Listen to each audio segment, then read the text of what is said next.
¿Está grabando? Supongo que sí. Sí, está grabando, doctor. Ya.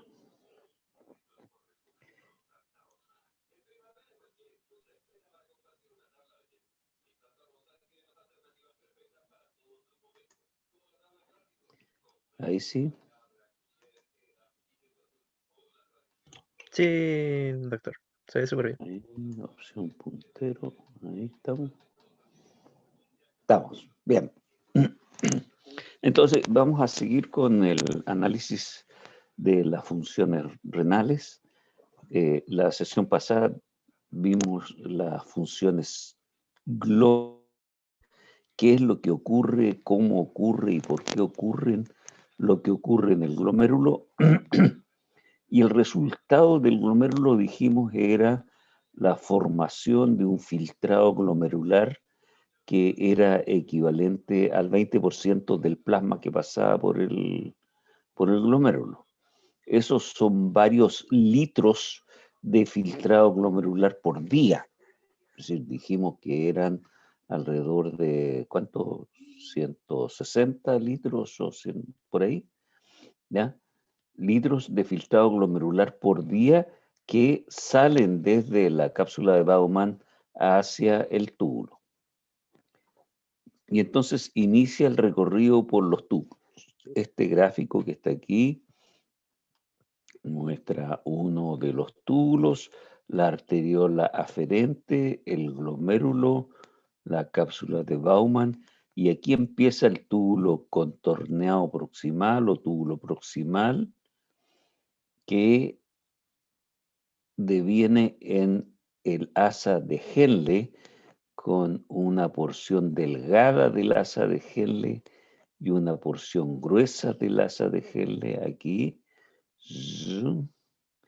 Y está el final de la porción delgada, aquí el esquema está más o menos, ¿no? El final de la porción gruesa del asa de Henle es la que pasa por el espacio que hay aquí para formar el aparato yuxtaglomerular ahí. Y se continúa con el túbulo distal, y el túbulo distal o contorneado distal confluye en los túbulos colectores. Y aquí está, se supone, el inicio de la pelvis renal. Bien, aquí vamos. Entonces, en los distintos túbulos, esta es la lámina que vimos en la primera clase, en los distintos túbulos, en los distintos glomérulos se produce el proceso de filtración y en el túbulo proximal hay intensos procesos de secreción, sustancias que salen del capilar peritubular. Acuérdense que los capilares peritubulares son derivados de la arteriola eferente. Dijimos que el sistema vascular renal tenía la particularidad de ser dos sistemas capilares colocados en serie, lo que es una excepción dentro del funcionamiento de la circulación del organismo. Aquí está la primera red capilar y por aquí está la segunda red capilar de los capilares peritubulares. Entonces, a partir de ahí se producen fenómenos de reabsorción, sustancias que se reabsorben aquí se reabsorben una gran cantidad de sustancias y sustancias que se secretan. Lo mismo ocurre acá. Aquí hay fundamentalmente reabsorción. Y después en el contorneado distal o en el túbulo distal hay de nuevo fenómenos de reabsorción y de secreción. Hablamos de reabsorción cuando hay sustancias que pasan del túbulo, del lumen del túbulo hacia el capilar. Y secreción cuando hay sustancias que pasan desde el capilar hacia el túbulo. Y eso es válido en todos los lugares. Y aquí también hay fenómenos de reabsorción y secreción. Aquí terminan los procesos de reabsorción y secreción. Ya no hay más actividad de reabsorción ni de secreción, y por lo tanto el contenido del túbulo que llegó hasta aquí es eliminado completamente, pasa a la vejiga y luego vamos a ver qué pasa. Pasa, digamos, a la pelvis renal, de ahí a la vejiga y de ahí al exterior, ¿ya? Ese es el recorrido que hacen los capilares. Entonces, las sustancias que se excretan aquí son el resultado de la filtración menos la reabsorción más la secreción.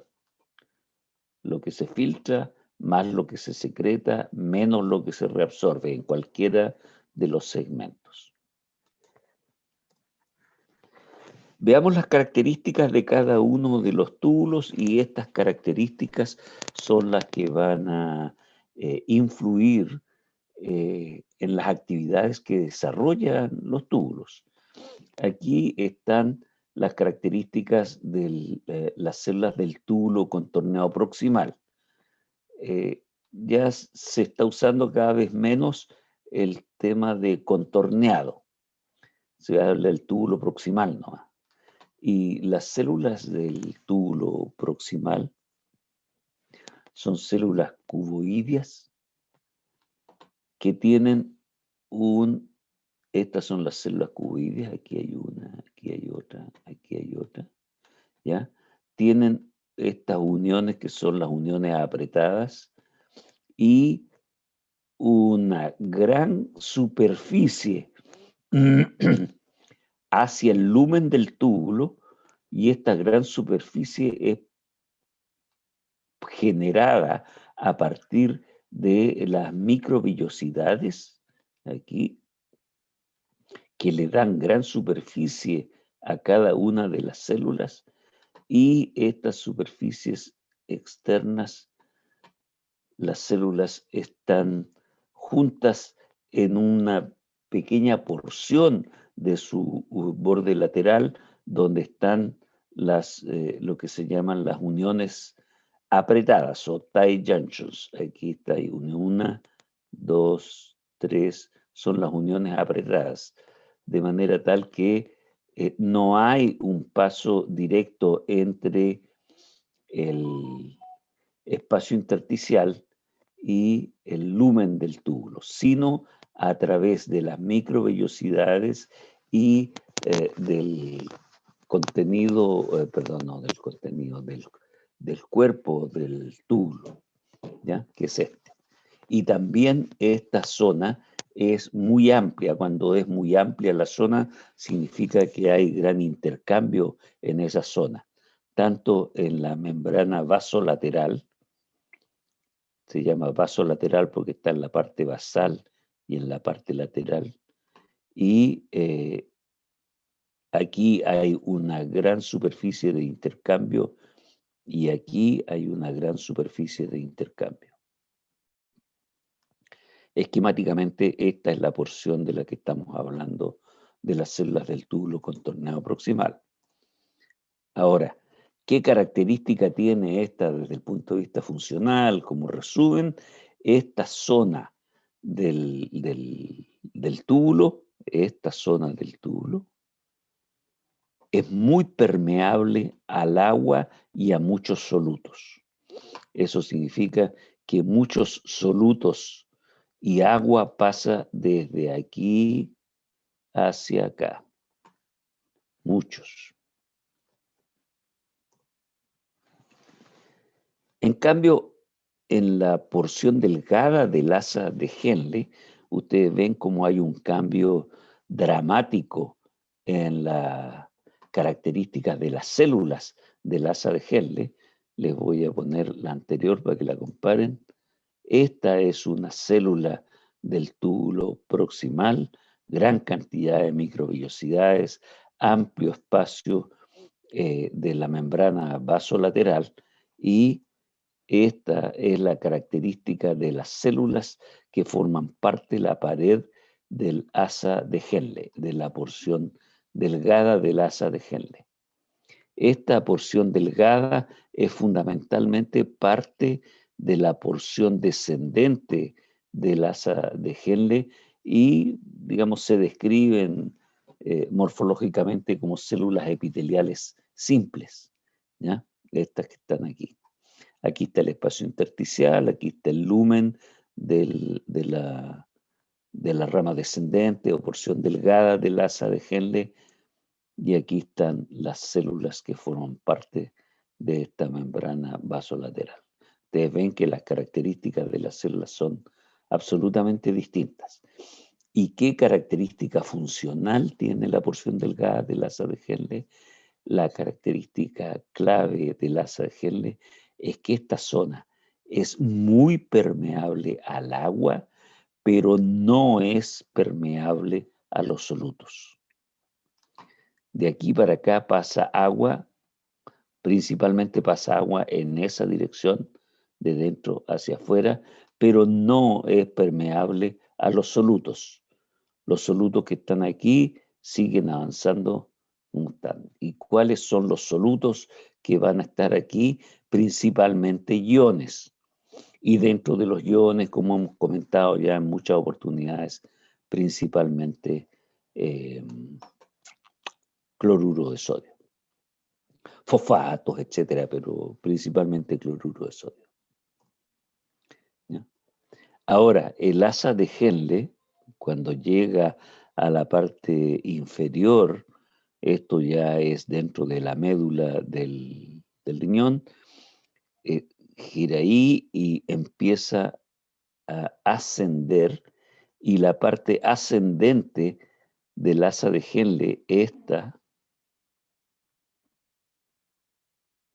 aquí está el esquema, esta parte ascendente del asa de Henle.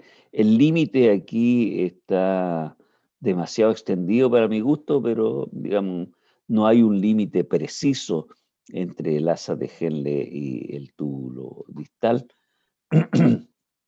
Y como aquí indica, las células de la porción ascendente, que es la parte gruesa del asa de Henle, tienen, y la primera parte del túbulo distal, aquí, digamos, están mezcladas, están unidas las dos, porque las células tienen la misma característica. Ustedes ven, distinta de la anterior, es un epitelio cuboidal, las células son más anchas, por decirlo así.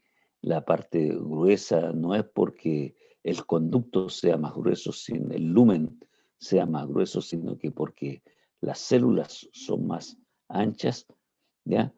Y esto, digamos, hace que las porciones del asa de Henle, la ascendente gruesa y la primera parte del túbulo distal, son similares en sus características. Muy pocas micro y muy pequeñas microvellosidades, comparado con lo que había, por ejemplo, en el túbulo proximal, muy pequeñas vellosidades y un amplio espacio intersticial y la membrana vasolateral aquí, ¿ya? Con las uniones apretadas ahí están, o uniones estrechas. Eso. ¿Qué característica funcional es importante en esta parte del asa de Henle? Es que esta parte es muy permeable a los solutos y no al agua.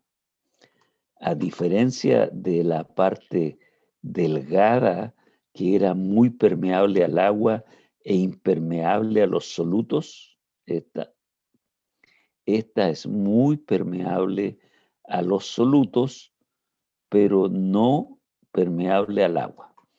Esta característica distinta de las células del asa de Henle en la porción descendente y de la porción ascendente, y que están rodeadas por los mismos capilares peritubulares en esta zona aquí, es lo que va a generar, a ser muy útil para el proceso que vamos a ver enseguida o más adelante, que es el de la concentración por contracorriente.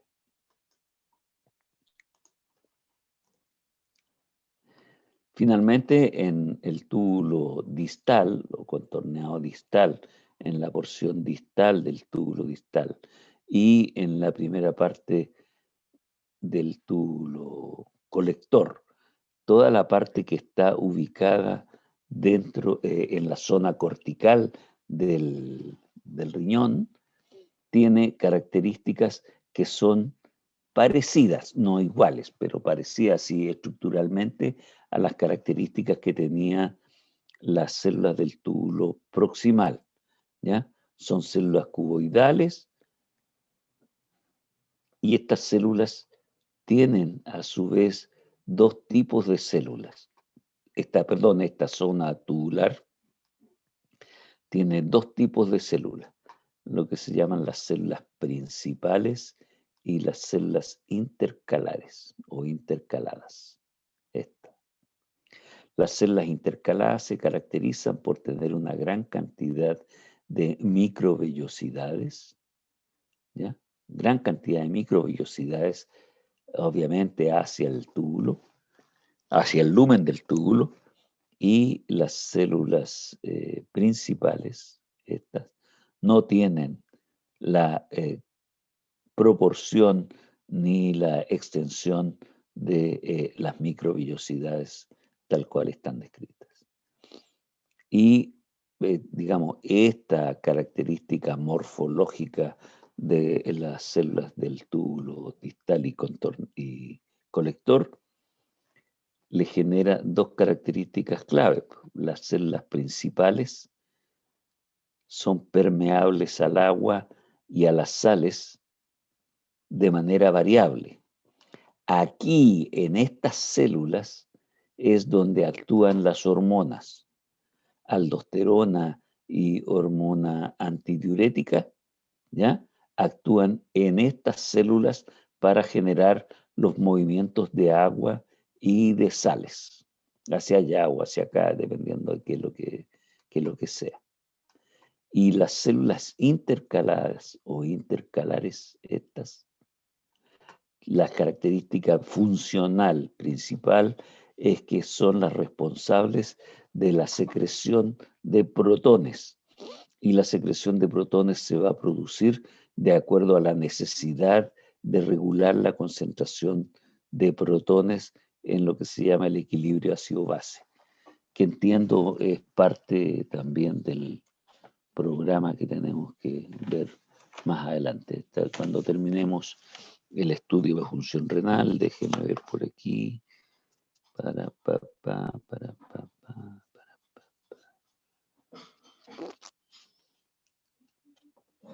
Tenemos que ver el equilibrio ácido-base. Entiendo que no lo hemos visto todavía. ¿O sí lo vimos? Ya ni me acuerdo. Entiendo que no. Bueno. Un poco en sistema respiratorio. Ah, ¿lo vimos al final de respiratorio? Me parece que sí. Ya. Entonces, vamos a hablar de nuevo de eso, digamos, de cómo participa en la regulación de la concentración de protones cuando participa en el riñón.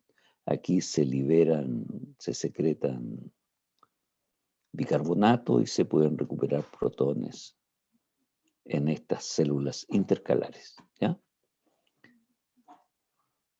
Bien, las células del túbulo colector no son solo células, células de conducto por donde pasa el líquido, sino que en las porciones del túbulo colector todavía es posible modificar la concentración de sodio, de agua y de urea en el líquido que va pasando por aquí, dependiendo de las necesidades planteadas por hormonas. En este caso también, cuando hablamos de hormonas, las hormonas que participan a nivel tubular renal son principalmente dos, aldosterona y hormona antidiurética. ¿Ya? Y estas células, si ustedes se fijan, son muy parecidas a las células principales de esta porción, que son permeables al agua y las sales reguladas por hormona.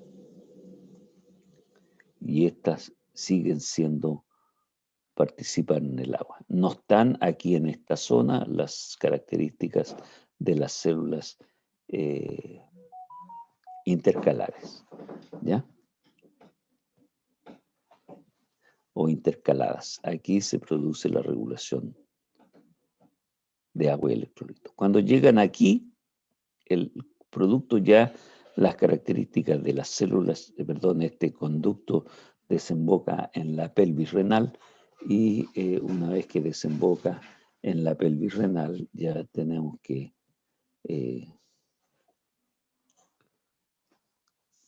la concentración de iones y agua no experimenta ningún cambio.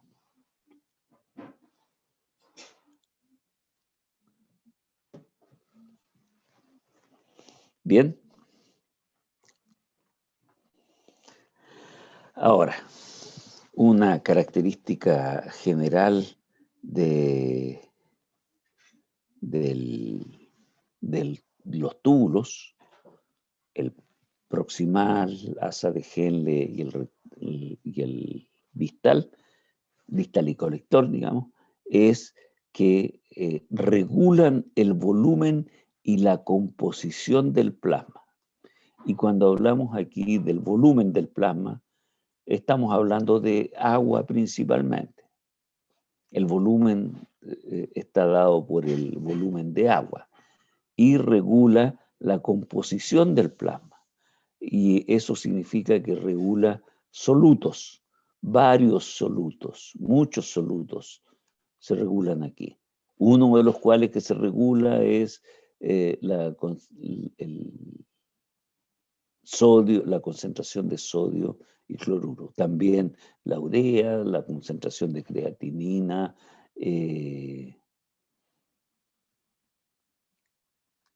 la cantidad de glucosa, etc. Todos esos cambios ocurren en la función tubular. Entonces, el resultado final de la función tubular es la formación de orina. Y esta formación de orina va a estar en función de la necesidad de regular la composición y el volumen del plasma, que es el que se filtra a nivel del glomérulo y que se recupera a nivel de los túbulos y de los capilares peritubulares. Y eso forma parte de la composición del LEC. Como consecuencia de eso, regula funciones intracelulares, pero eso ocurre ya a nivel sistémico. Pero aquí regula composición y volumen plasmático. Además, digamos, estos procesos de la regulación de volumen y composición ocurre en tres procesos que se generan en la nefrona. Uno es el proceso de autofiltración glomerular que vimos en la sesión pasada. El segundo proceso es el de la reabsorción de agua y solutos.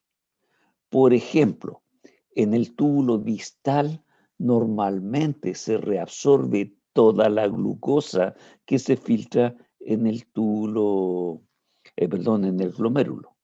Eso es lo que ocurre normalmente. ¿Ya? Se reabsorbe toda la glucosa. Y otros solutos, sodio, cloruro de sodio y otros solutos aquí, se reabsorben. Y se reabsorbe agua. Y además, en estos procesos, en los túbulos, se produce secreción de solutos. Algunos solutos que deben ser secretados o tienen que necesariamente ser eliminados. Por ejemplo, cuando hablamos de la eliminación de sustancias artificiales, productos metabólicos de medicamentos o de sustancias que se ingieren ocurre a nivel tubular. Ahí está la secreción de solutos. Y para eso yo los invito a que hay una tabla en el libro de Verne. Lo tengo por aquí, el libro de Verne. Voy a mostrar la tabla, pero hay una tabla en el libro de Verne. En cualquiera de las ediciones esa tabla está, donde habla de las funciones en el riñón para ver los fenómenos que ocurren en reabsorción de agua y solutos. ¿Ya? Les dejo esa como una tarea.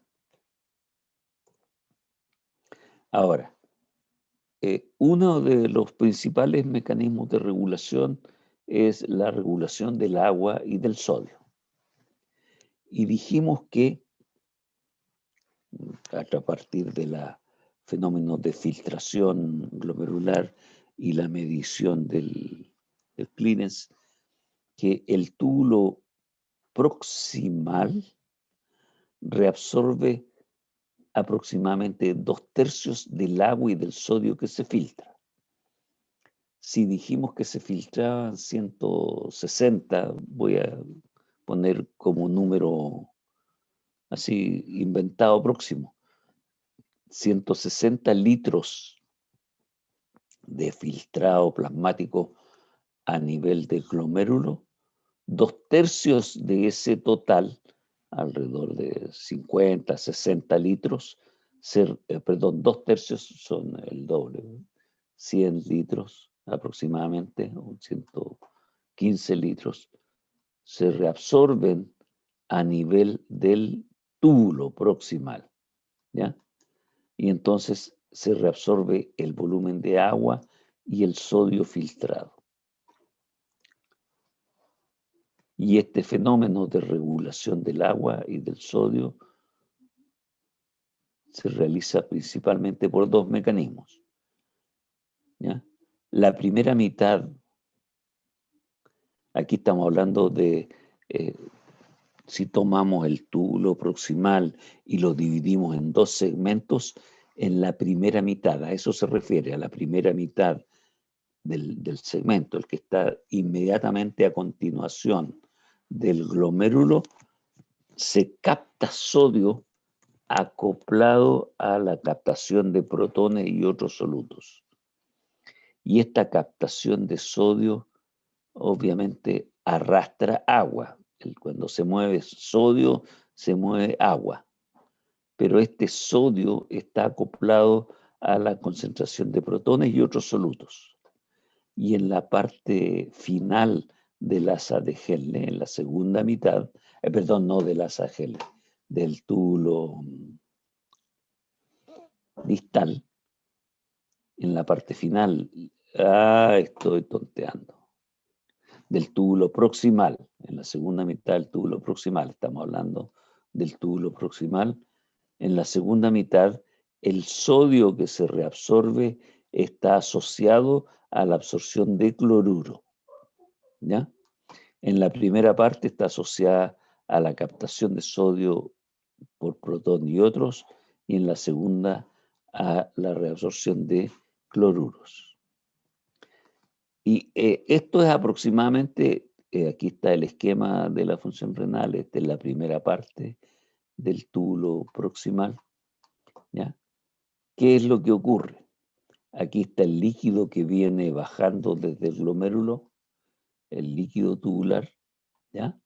Se reabsorbe sodio y aprovechando la transformación por la presencia de anhidrasa carbónica, que en las células del túbulo es muy abundante, se produce la formación de ácido carbónico.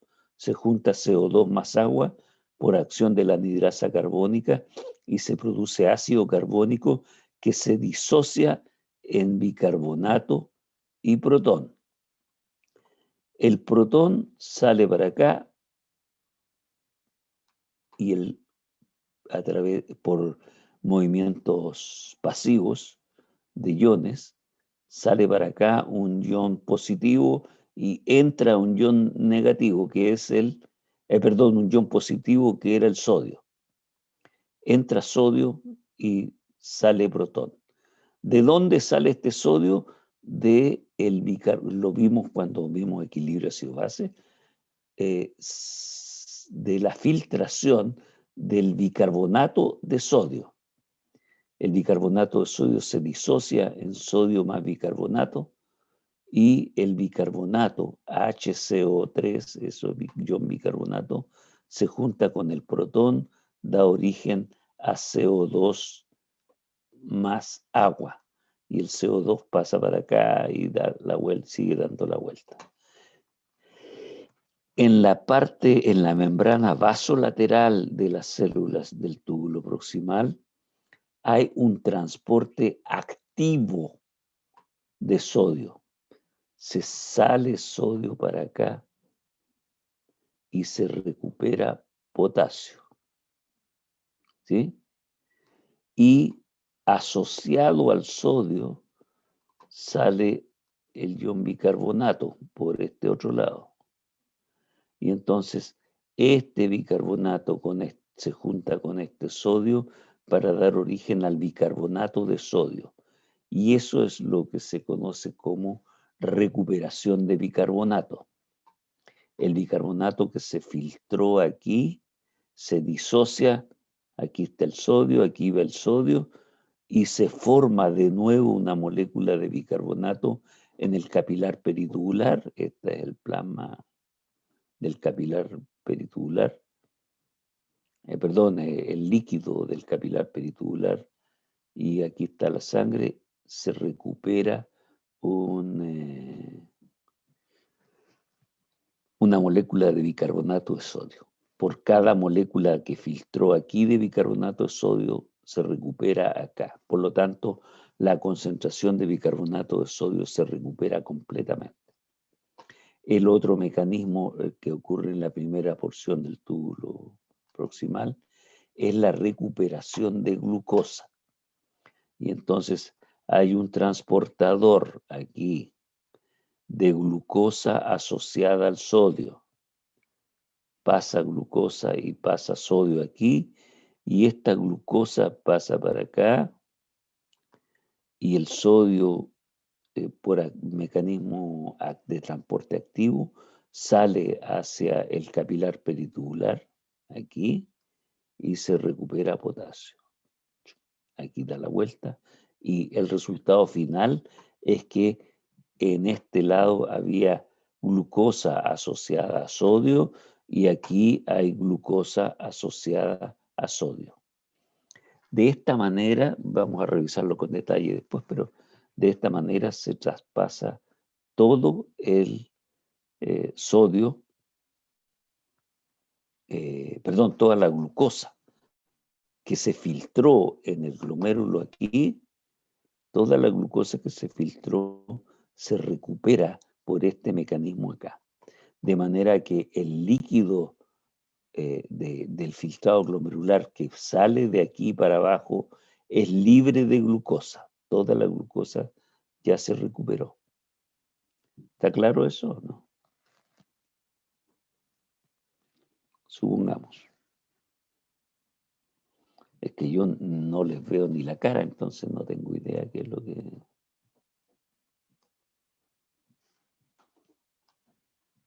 está pasando. Ahora, en la segunda parte del túbulo proximal, en esta parte, que está justo antes del asa de la porción delgada del asa de Henle, aquí se inicia la rama descendente del asa de Henle. ¿Ya? ¿Qué es lo que ocurre? Dijimos que había sodio asociado a cloruro, se recupera sodio asociado a cloruro. Y entonces se observa sodio que pasa directamente asociado a cloruro a través de las uniones apretadas, o en esa zona de las uniones apretadas, pero el principal mecanismo es que el sodio sale por un mecanismo de transporte activo en la membrana vasolateral. Acuérdense que esta es la zona vasolateral de la célula tubular, ¿ya?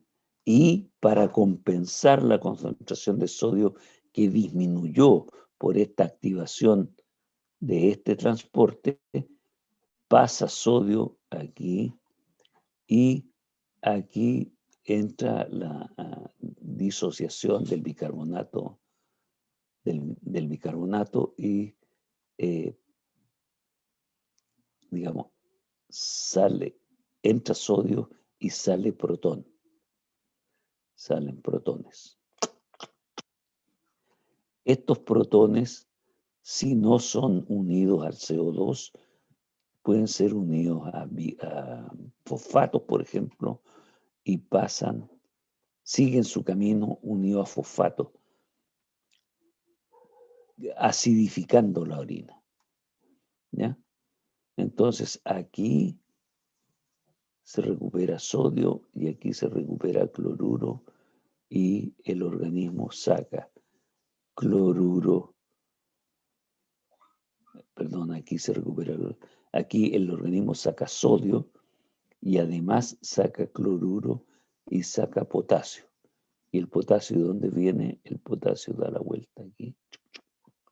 Saca cloruro y saca potasio. Cloruro de potasio acá. Y una parte importante del potasio que salió vuelve a entrar para permitir la salida de sodio. Por lo tanto, el efecto más importante es que se junta sodio con cloruro de sodio. Igual que este cloruro de sodio que entró por aquí. Todos estos movimientos de iones van asociados a absorción de agua. Y eso es, todos estos mecanismos que mueven iones del lado del luminal, que está a este lado, hacia el lado peritubular, que está a este lado, de gran cantidad de iones, cualquiera que sea el mecanismo de transporte que se utilice, la concentración de iones se acumula acá y eso mueve gran cantidad de agua. Y ahí es donde se produce la principal recuperación, dijimos más de 2/3 del agua que se filtró a nivel del glomérulo, se recupera aquí. Por lo tanto, la cantidad de agua y iones que pasa de aquí para acá es bastante menos que la que salió de la cápsula de Baumann, porque aquí en todo este proceso se recuperó aproximadamente 2/3 del agua que filtró en la cápsula de Baumann.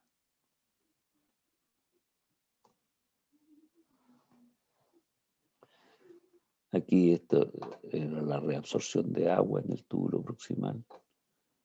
Pasa agua a través de las uniones apretadas, el agua puede pasar ahí, dependiendo de la osmolaridad aquí y acá.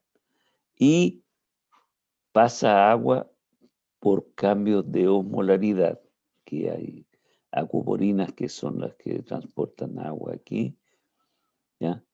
Y si la osmolaridad acá, por acción de, a ver, déjenme, del transporte activo de sodio de aquí para acá, va a generar una mayor osmolaridad en la membrana vasolateral o en la zona de la membrana vasolateral comparada con esta osmolaridad del lumen. Y entonces, como hay una mayor osmolaridad acá y las osmolaridades necesitan equilibrarse en el organismo, una de las cosas importantes es el equilibrio de la osmolar, va a pasar agua de aquí para acá para que esta osmolaridad disminuya todavía. Y las acuoporinas también permiten el paso de agua. Entonces, la reabsorción de agua se produce por varios mecanismos aquí a nivel del túbulo. Aquí está la explicación del manejo de la glucosa en el riñón. La glucosa en el riñón ocurre en el túbulo proximal, la absorción de glucosa. Primera situación, la filtración de glucosa es proporcional a su concentración plasmática. Si la concentración plasmática, perdón, está por aquí, este es el valor de glicemia. Si la concentración es creciente en el plasma, la concentración de glucosa en el glomérulo es mayor, porque la tasa de filtración de glucosa es proporcional, directamente proporcional a la concentración de glicemia. Pero dijimos que la glucosa se reabsorbía en el túbulo proximal y la reabsorción de glucosa es proporcional a su concentración, y aquí esto hay que subrayarlo, hasta que se alcance el transporte máximo. Este transporte de glucosa, permítanme.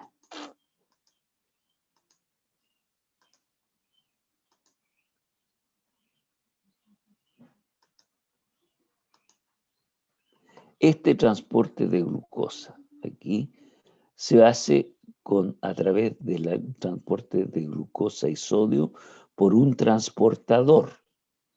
Imagínense que este transportador es como un camión que transporta glucosa desde el lumen a este lado, al capilar peritubular. El transportador. Todo esto es el sistema de transporte. Ese sistema de transporte tiene un límite y esa capacidad máxima de transporte de glucosa es lo que está esquematizado acá. Porque la capacidad del transporte de glucosa se satura cuando la concentración de glucosa en la sangre es de aproximadamente 300 miligramos por decilitro. ¿Ya? Este es el rango máximo de transporte de glucosa a nivel del túbulo proximal. Pero si consideramos que la concentración de glucosa en la sangre está en este rango en condiciones de reposo o en ayuna, y postprandial, después que ustedes comen, la concentración de glucosa puede subir a 200. Esto lo vieron con la doctora Galloso. Puede subir a este rango y después bajar y después subir y después bajar. Siempre está por encima del nivel de transporte máximo de glucosa. Por lo tanto, la glucosa se reabsorbe completamente. Pero cuando se alcanza el nivel de saturación del transportador de glucosa, se logra lo que se llama o se alcanza el transporte máximo de glucosa aquí, con una tasa de reabsorción de glucosa en este rango, ¿ya? Y el riñón no puede reabsorber glucosa más allá de esa cantidad. Imagínense que el transportador es como un camión. El camión puede dar vueltas, muchas vueltas, pero hay un límite para la cantidad de glucosa que puede transportar dando vueltas el transportador. No se puede aumentar el transportador, sino que la capacidad de transporte está aumentada. ¿Ya? Hasta este rango nomás. Después ya no se puede aumentar más.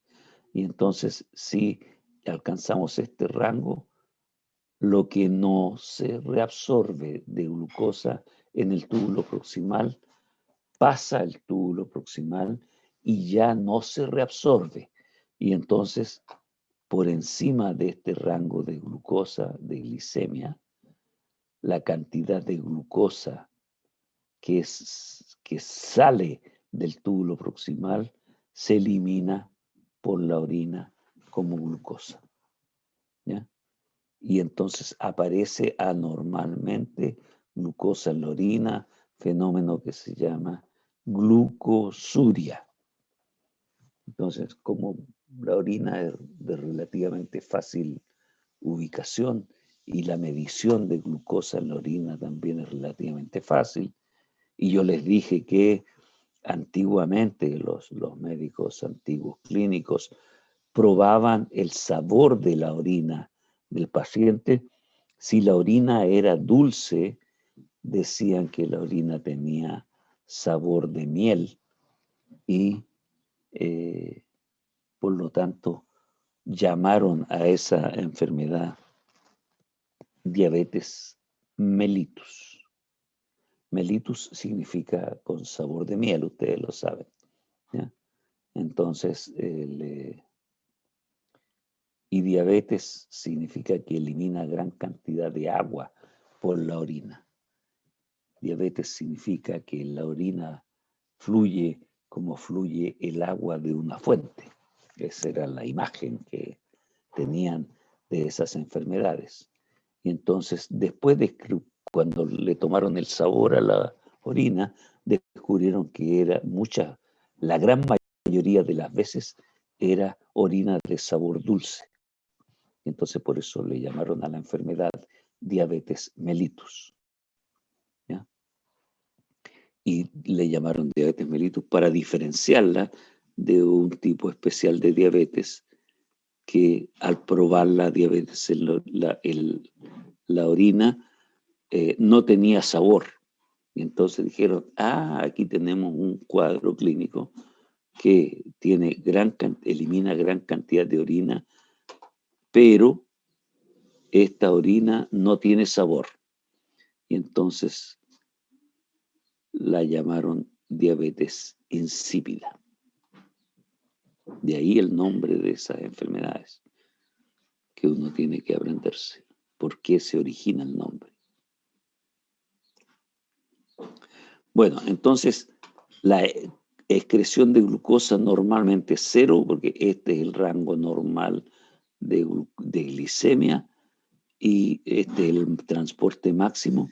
Y entonces, una vez que se alcanza el umbral renal de excreción de glucosa, la cantidad de glucosa que se excreta es proporcional a los valores de glicemia que la persona tiene. Y una vez que les insisto que pasa del túbulo renal, que se sobrepasa la capacidad de transporte en el túbulo proximal, la glucosa ya no se reabsorbe en otros segmentos. ¿Consultas respecto de esto?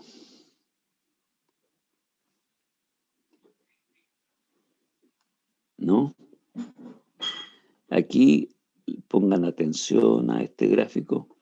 Este gráfico está compuesto y muestra la relación entre filtración, reabsorción y excreción de glucosa. Esta es la filtración de glucosa, la que está en puntos rojos. Y la que está en línea verde continua es la reabsorción. Y si ustedes se fijan, dentro de este rango de glicemia, toda la glucosa que se filtra se reabsorbe hasta que se llega a este que es el transporte máximo de glucosa. Y entonces, si filtra más glucosa, esa glucosa va a secretarse. Y aquí está la línea que describe la secreción. A partir de la secreción, aquí, a partir del punto de transporte máximo, la secreción sale para allá. ¿Sí? Este es el gráfico conjunto con los dos gráficos anteriores.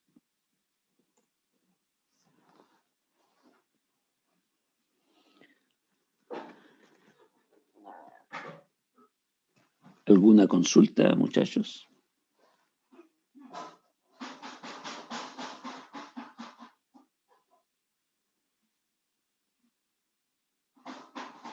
Sí, ¿no? Creo que no hay consulta, doctor. Ha estado todo clarito hasta ahora.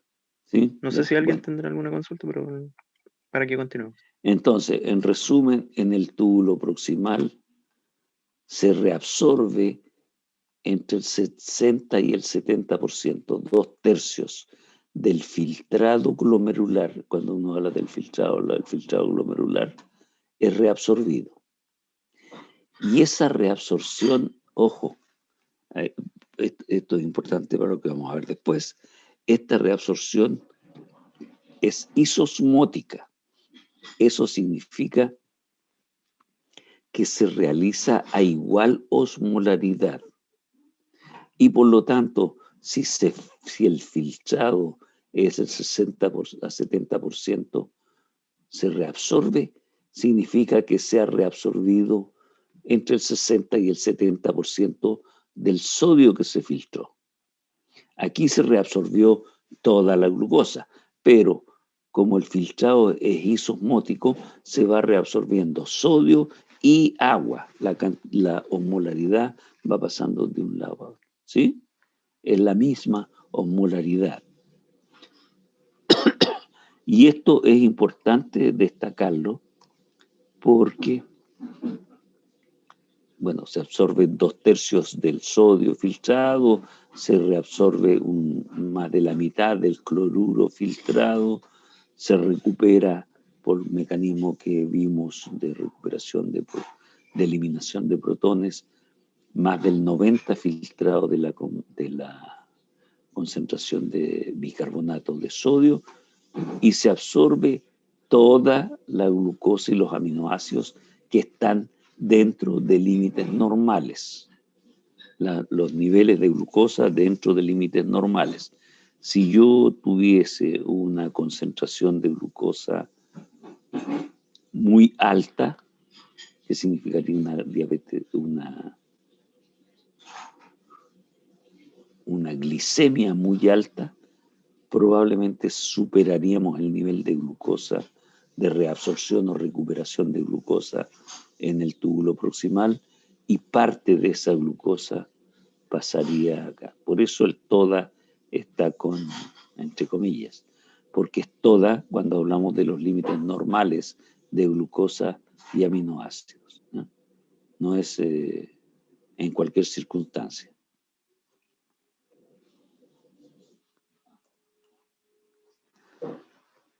Ahora, ¿qué cosas se secretan en el túbulo proximal? Aquí hay una lista que aparece en los textos que se secretan, que no se filtran, pero sí se secretan desde el capilar peritubular al túbulo. Y una lista larga, AMP cíclico, GMP cíclico, sales biliares, hipuratos, prostaglandinas, ascorbato, folato, estos son precursores de vitaminas, la clorotiazida, hidroclorotiazida, furosemida, estos son medicamentos diuréticos, la penicilina y el probenecid también se eliminan a nivel del túbulo proximal, cantidades de aspirina y otros analgésicos antiinflamatorios no esteroidales, esos son los AINES. Y además creatinina. ¿Se acuerdan que hablamos de la creatinina el otro día para usarlo para medir el clearance?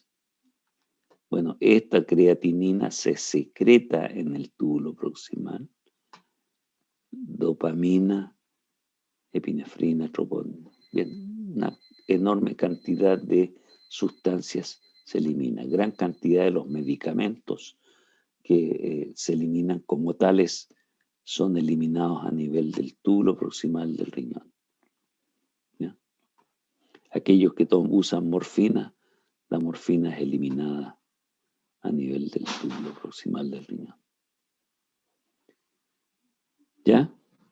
Entonces, en el túbulo proximal ocurren procesos de reabsorción, sodio, cloruro, agua, glucosa, y de secreción, este listado de cosas que está aquí. ¿Bien? Entonces, ¿qué es lo que ocurre en la reabsorción del agua y solutos en el asa de Henle? Lo que se llama la porción delgada del asa de Henle o la porción descendente del asa de Henle. Dijimos que desde el punto de vista funcional, en esta porción es permeable al agua, pero no a los solutos. ¿Sí? Y que en esta porción, sobre todo en la porción de la asa gruesa, es impermeable al agua y sí es permeable a los solutos. Aquí era permeable al agua, pero no a los solutos. Aquí es al revés, impermeable al agua y permeable a los solutos. ¿Ya? Y además, Baja tu ropa sucia, por favor. ¿Cómo que no?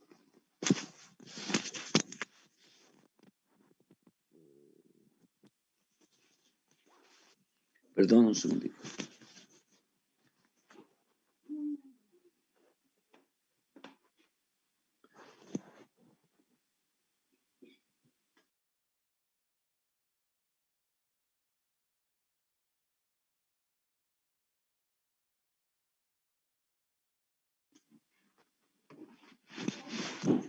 Ya.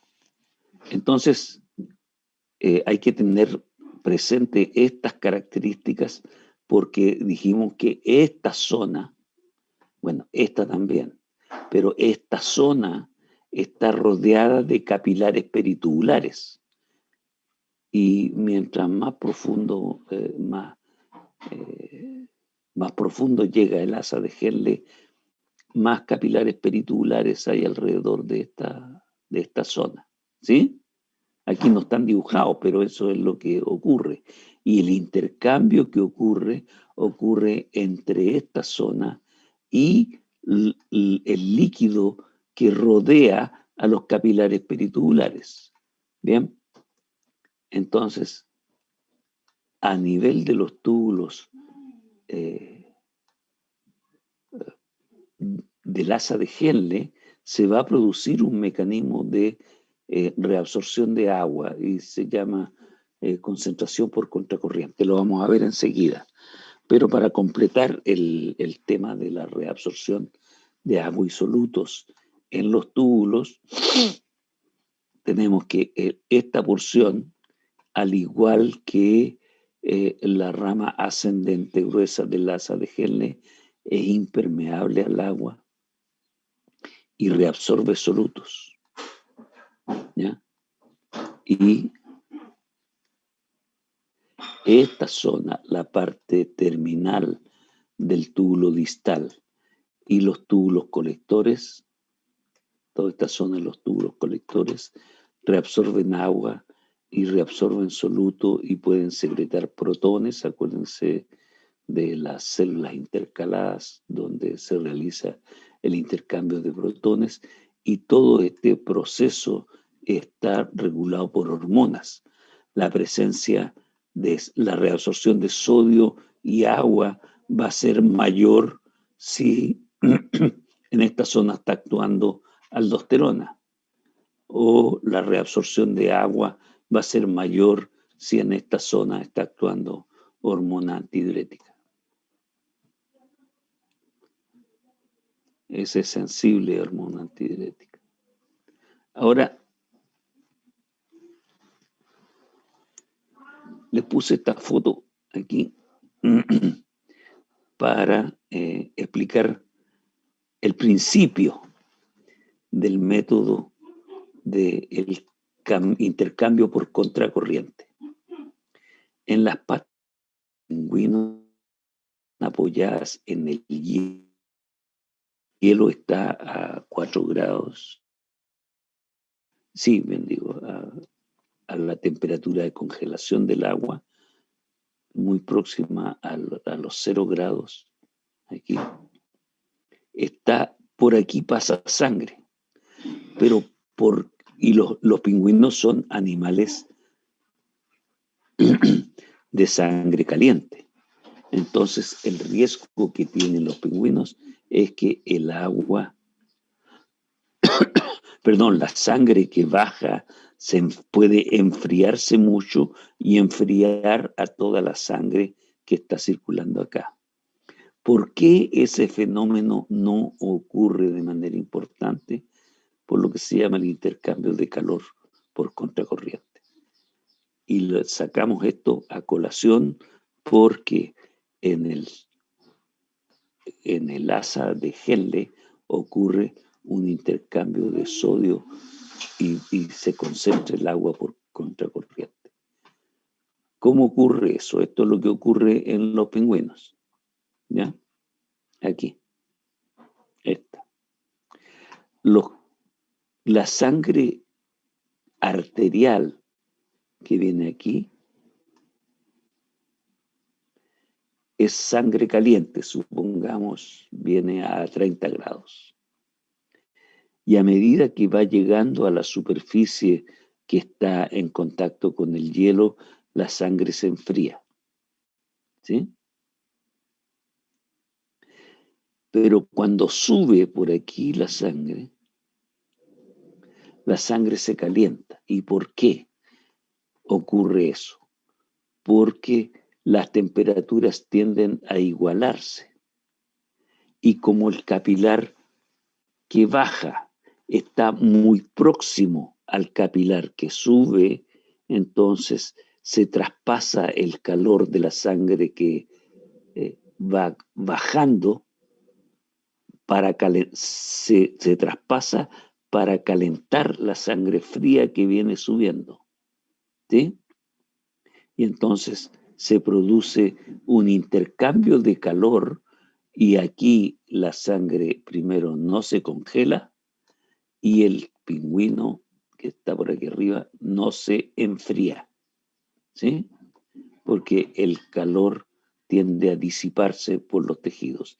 Y si el sistema venoso va muy próximo al sistema arterial, pues va a pasar de un lado para otro en lo que se llama el intercambio de calor por contracorriente. Contracorriente es las corrientes de los vasos sanguíneos que van una en sentido contrario de la otra. ¿Está entendido esa idea de la contracorriente?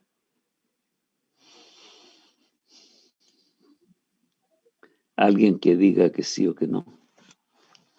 Yo me quedo callado porque espero que quizá algún otro compañero responda, pero sí, quedó bien claro, doctor. Bien. Vamos a seguir. Entonces, lo que vamos a ver aquí son, dijimos, los nefrones corticales y los yuctamedulares. La diferencia entre uno y otro es hasta dónde llegan los túbulos. En la médula, esta es la zona medular. Hasta dónde llegan los túbulos es la que diferencia a los corticales de los yuctamedulares. Los glomérulos están siempre en la zona cortical, ¿ya? Estos que penetran profundamente la zona de la médula son los yuctamedulares. Y aquí terminan los túbulos colectores que atraviesan toda la médula, y terminan en la pelvis renal. Aquí se junta la orina. ¿Ya? Entonces lo que vamos a ver es lo que ocurre en ese nefrón, y lo que ocurre en ese nefrón está acá. Aquí está el glomérulo.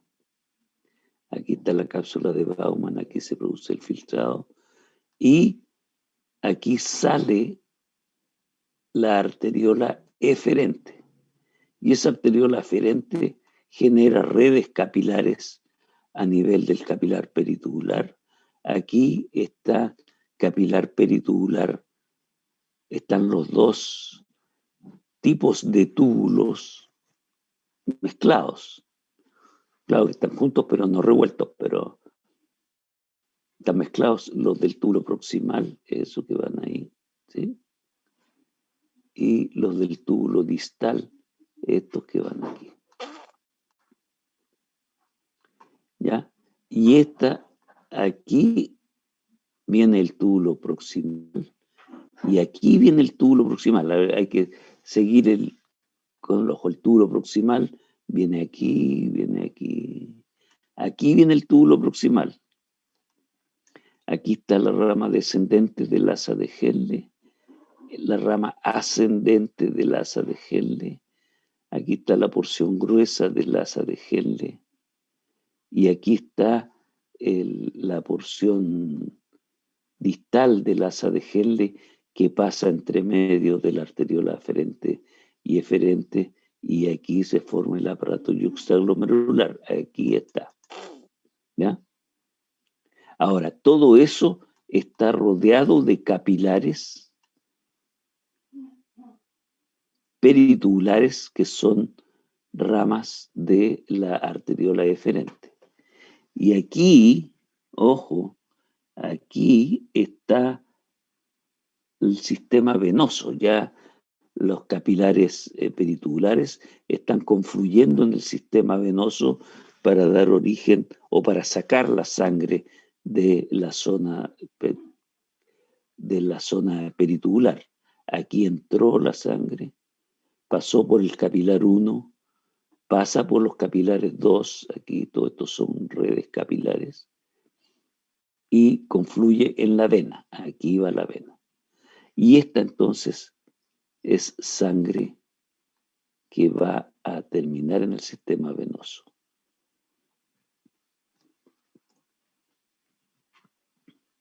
Entonces, ¿cómo se diluye el filtrado por contracorriente entre el asa de Henle y los vasos rectos? No es concentración, es dilución por contracorriente. Miren, ojo con esto, lo voy a explicar lo voy a explicar todas las veces que sea necesario. ¿Qué es lo que ocurre acá? Esta zona es la que está graficada aquí, en un dibujo. Esta zona es la que viene bajando el fluido que pasó que está dentro del túbulo proximal. Aquí está el asa delgada de Henle. Aquí está el asa gruesa de Henle. Y alrededor de ello hay capilares peritubulares. Entonces, esta zona, aquí viene el filtrado glomerular. Y aquí va el filtrado glomerular. ¿Ya? Entonces, el filtrado glomerular entra en la rama descendente y lo que ocurre en la rama descendente es que el líquido del filtrado va aumentando su concentración. Porque acuérdense que esta parte del asa de Henle es impermeable a los iones, pero es permeable al agua, ¿sí? Entonces, a medida que va saliendo agua, va aumentando la concentración de iones y entonces aumenta la osmolaridad. Y si ustedes se fijan, la osmolaridad entre el comienzo del asa de Henle y el final del asa de Henle aumenta 4 veces, ¿sí? 300 sobre 1200, 4 veces. ¿Y por qué ocurre eso? Porque en esta porción del asa de Henle, el asa es permeable al agua, pero no es permeable a los iones. ¿Ya? En cambio, cuando pasa por aquí, estamos en esta situación. del asa de Henle. Los capilares peritubulares, por su parte, vienen para acá, vienen por aquí. Y estos capilares peritubulares tienen sangre que, por efectos de la concentración que van alcanzando, va permitiendo la salida de agua, porque el agua va pasando hacia la sangre que va subiendo. Y entonces tenemos aquí que la osmolaridad de la sangre que va subiendo es igual a la osmolaridad de acá. ¿Y por qué es igual? Porque dijimos que en el túbulo proximal todos los procesos ocurrían isosmóticamente. Isosmótica significa que la osmolaridad es la misma. Aquí está la sangre del capilar que viene entrando, 300 mililitros, ¿sí? Pero este capilar que viene entrando aquí se encuentra con ese capilar que va subiendo. Y en este capilar, la característica funcional es que es impermeable al agua, pero es permeable a los solutos. Por lo tanto, de esta zona no sale agua, sino que salen solutos. ¿Sí? Y estos solutos van entrando, saliendo de aquí, aquí, el líquido viene por acá. Como hay gran concentración de solutos, sale cloruro de sodio aquí, y este cloruro de sodio se enfrenta con el agua que viene bajando aquí, con el líquido del capilar peritubular que viene bajando aquí y que se va concentrando por la concentración de iones que se le va aportando aquí. ¿Sí? Y esta cantidad la sangre que va pasando por aquí se va haciendo cada vez más hiperosmótica, aumenta la osmolaridad. Y aquí viene la similitud con el efecto contracorriente, como el capilar que viene bajando y el capilar que va subiendo están muy próximos, se va a producir, porque la pared de los capilares es permeable al agua y a los solutos, se va a producir una igualdad de la osmolaridad. Aquí se iguala con la osmolaridad de acá, que va aumentando, pero como va aumentando la osmolaridad, va pasando agua de aquí hacia acá. Y a medida que va subiendo la sangre, se le va agregando más agua de esta zona que es permeable al agua, se le va agregando, de manera que la sangre que sale, de este capilar, este que está aquí, que se va a transformar en la vena, tiene la misma osmolaridad de la sangre de este capilar que viene bajando aquí. ¿Ya? Dentro del capilar que va bajando, y este es el capilar que va subiendo. Este es el capilar que va bajando, y este es el capilar que va subiendo. De esa manera, la osmolaridad de la sangre que va entrando en el capilar peritubular aquí va a ser igual a la osmolaridad de la sangre que va subiendo del capilar peritubular y que confluye en los capilares venosos peritubulares.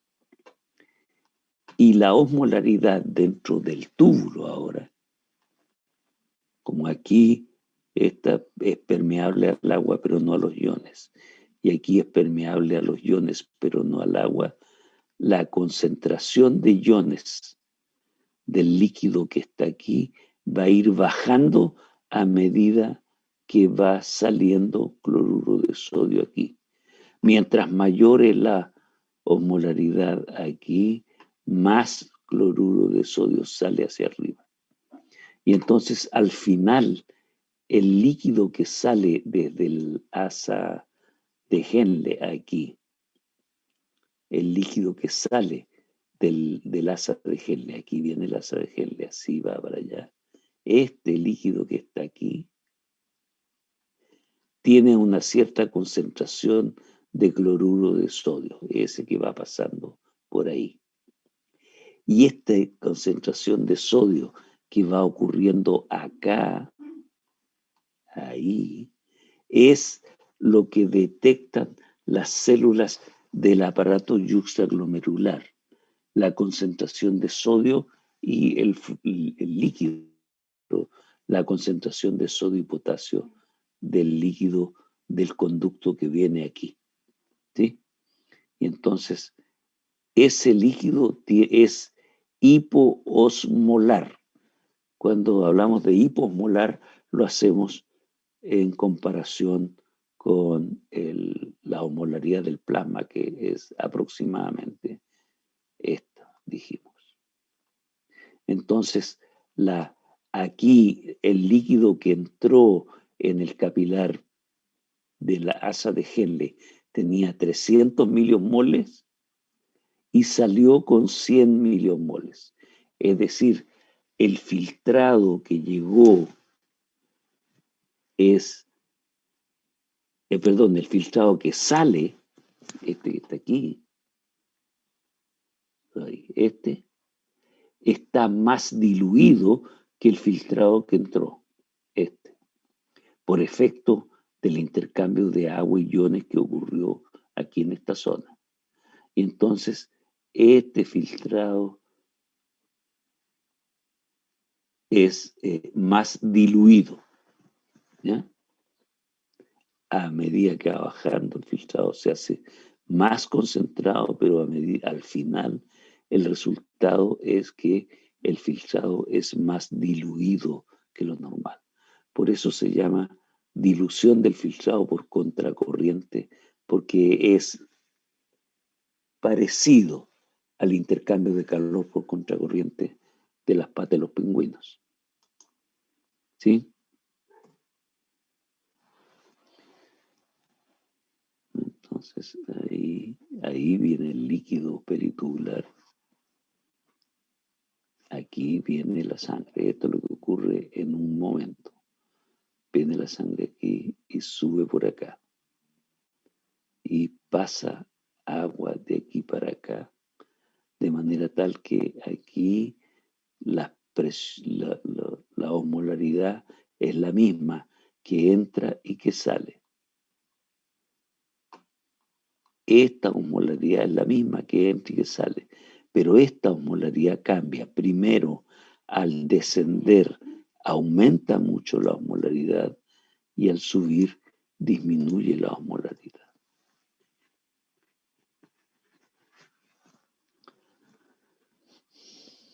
Bien, fácil, ¿eh? Ahí hay otro gráfico para explicar esto. Hasta aquí el líquido es isotónico. Aquí empieza a hacerse hipertónico. Y como hay cambios en el asa de Henle, en el capilar que va por acá, esta hipertonía va disminuyendo y cuando llega aquí, llega hipotónica principalmente. Si la concentración aumenta mucho o aumenta poco, esta parte es la que pasa por esta zona donde está el aparato yuxtaglomerular. Esta zona. ¿Ya? Entonces, dependiendo de cuán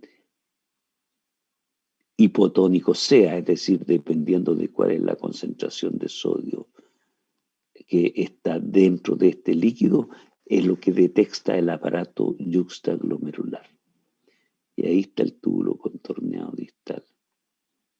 Ahora, en esta zona se puede recuperar gran cantidad de sodio, todo lo demás, y el túbulo colector al pasar por por la zona profunda de la médula, va a permitir que salga más agua todavía, porque esta zona tiene alta osmolaridad. Entonces le saca agua aquí. El resultado final es que el volumen